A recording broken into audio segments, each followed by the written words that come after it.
책으로 배우고 읽은 이론도 상당히 중요하지만 직접 몸으로 느끼고 겪는 것이 더 빨리 업무 적응을 돕고 더 빠르게 성장시킨다고 생각하는 쪽이라서 면접 질문지를 통으로 외워가지 말라고 하는 이유가 그런 거예요. 네, 안녕하세요. 비긴랩 바이오약 취업 캠프 수료생 나지호입니다. 저는 수료생 중에 조금 생소한 전공이기는 한데 간호학과 출신입니다. 반갑습니다. 간호사로 일할 때 여러 가지 이유로 제가 진로를 변경해야겠다고 생각을 했었는데 이제 급성기 환자들을 많이 보다 보니까 그 환자들이 이제 아파서 병원에 오기보다는 뭐 먼저 예방을 한다거나 아니면은 더 원천적인 치료 기술을 찾는 게 더 중요하다고 생각을 해서 연구 쪽으로 진로를 변경하게 되었고요. 제가 관심이 있는 분야이기도 하고 잘할 수 있을 것 같아서 진로를 변경하게 됐습니다. 근데 이제 기업 입장에서는 이제 아무것도 내세울 게 없는 비전공자 출신이잖아요. 그래서 연구실 경험이 가장 필요하다고 느꼈고, 비긴렉 교육이 실제로 연구실에서 직접 제 손으로 실험하는 과정이 대부분이었기 때문에 그런 부분의 메리트를 느껴서 수강을 하게 됐습니다.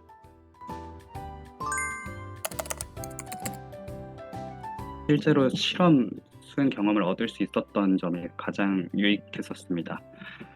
교육과정 대부분의 시간을 이제 실험 수행으로 편성한 것도 좋았고, 아무래도 제가 직장 경험이 있다 보니까 책으로 배우고 읽은 이론도 상당히 중요하지만 직접 몸으로 느끼고 겪는 것이 더 빨리 업무 적응을 돕고 더 빠르게 성장시킨다고 생각하는 쪽이라서 또 그런 관점에서 좋았습니다. 실험실, 연구실에 경험이 있다는 것 자체가 큰 메리트가 될 수 있었던 게 제가 면접을 가거나 아니면 기업이 저를 뽑기 위해서 평가를 할 때 아무런 실험실 경험도 없고 이 관련 전공도 아닌 사람이 지원을 했다 하면은 제가 뽑는 사람 입장이라면 당연히 그냥 바로 탈락시킬 것 같거든요. 근데 이 비긴랩에서 실험 수행했던 경험이 있으니까 그나마 이제 면접까지 갈 수 있었던 것 같습니다. 아무래도 비전공자이셨고 실험 경험도 부족했기 때문에 그러면 교육을 들으면서 가장 힘들었던 순간을 꼽는다면 어떤 게 있을까요?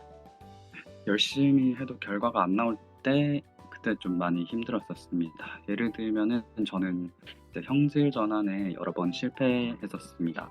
이게 어려운 작업이라고는 해도 이제 같은 조건에서 같은 작업을 수행한 팀원들은 수월하게 넘어가는데 나만 이 한 과정에 멈춰서 있는 것이 조금 많이 힘들었었습니다. 그 외에는 뭐 관련 논문 검색하기 정도? 아무래도 비전공자다 보니까 그런 부분이 조금 어려웠던 것 같습니다.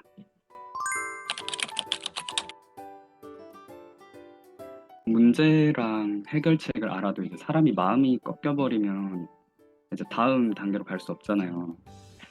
처음에는 이제 팀원들이 무조건적인 지지와 응원을 해줬던 게 많이 도움이 됐었습니다.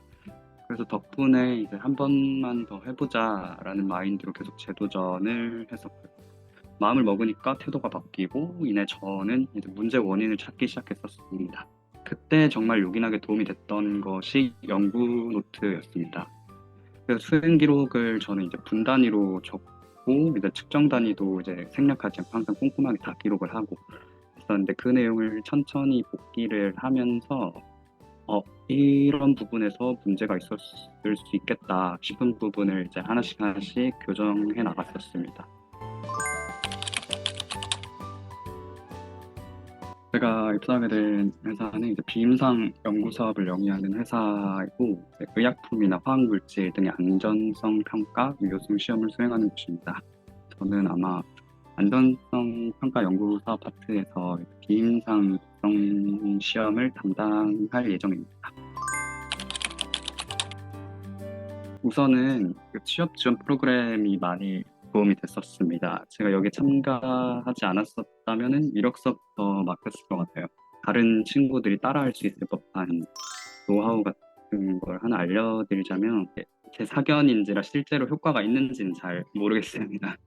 면접장에 들어가기 직전에 다들 머릿속에서 1분 자기소개 반복 재생 막 하고 있을 텐데 그렇게 하지 말고 면접관의 직무와 직함을 반복해서 외우고 들어가는 것을 추천드립니다. 예, 그러면 면접관이 질문을 할 때 무슨 생각으로 질문을 하는지 또 어떤 대답을 원하는지 어렴풋이 알 수 있습니다. 그렇게 면접에서 질문의 의도를 어느 정도 알면 나를 거짓말로 꾸미지 않더라도 적절하게 대답할 수 있거든요. 그래서 그 똑같은 질문에 똑같은 대답이 이제 정형화되어 있지 않는 이유이기도 해요. 그게. 그래서 상황에 따라서 면접관이 어떤 사람이고 내가 어떤 사람인지에 따라서 그리고 질문의 의도에 따라서 그 순간의 정답을 찾아내야 합니다. 질문에 정해진 대답 같은 건 없어요. 그래서 면접 질문지를 통으로 외워가지 말라고 하는 이유가 그런 거예요. 수료생들과 이제 그룹을 이뤄서 이력서와 자기소개서를 피드백을 했는데 그 과정이 저에게 되게 큰 도움이 됐었습니다. 특히나 저는 글을 좀 감성적이게 쓰는 거를 좋아하는데 이거를 멘토님과 동기들에게 엄청 두드려 맞았거든요. 결과적으로 글이 훨씬 깔끔해졌고 읽는데 피곤하지 않게 됐던 것 같습니다. 그리고 면접 합격 이후에는 준비 가이드라인을 제공을 해주셔서 수월하게 준비를 할 수 있었습니다. 저로서는 이제 면접 준비 기간이 너무 짧았는데 그 시간을 단축해 준 것이 저에겐 정말 큰 도움이 됐습니다. 혹시나 이 영상을 보고 진로에 대해서 고민하고 있는 간호사 선생님이 계시다면은 일단 그분들께 얘기를 하고 싶습니다. 간호사 중에서도 이제 과학에 흥미가 있고 과학적 사고가 뛰어난 선생님들 계실 거라고 생각합니다. 그런 분들에게 이런 진로도 있다는 것을 말씀드리고 싶습니다. 아마 간호사로서 이런 커리어를 가는 사람은 제가 처음이지 않을까 조심스럽게 예측을 해봅니다만은 제가 먼저 앞서 걸으면서 이런 분야에도 일이 있다는 거를 이제 보여드리겠습니다. 없으면은 이제 만들어서라도 걸을 테니 관심 있는 부분은 같이 하시면 좋을 것 같습니다. 충분히 도전할 만한 가치가 있는 일이고 또 그 가치가 있다는 걸 제가 보여주면서 가도록 하겠습니다.